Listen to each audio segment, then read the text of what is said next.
sao trong túi khi bùn rùn lang anh này thịt lá mới là lằng ngay rồi nè sáng lúc tụi cái lần thầy là mình bộ reng vàng muộn lắm rồi anh có tôi kín lé mày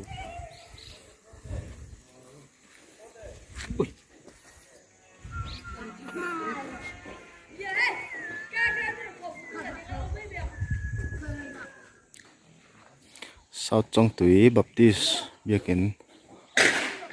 hay anh feel vẻ nhá khi lại lâu lần tắc té khi press việc kiến nè bar mà ram ri đẹp đẹp thon oma purun tlang hi purun tlang mizoram tlang lar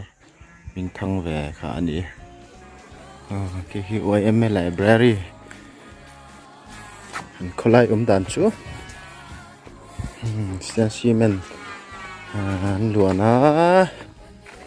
cứ lại trong con luồn sọ anh túm nhiều tăng nhiều mà sẽ anh là luồn thui liên tục là vậy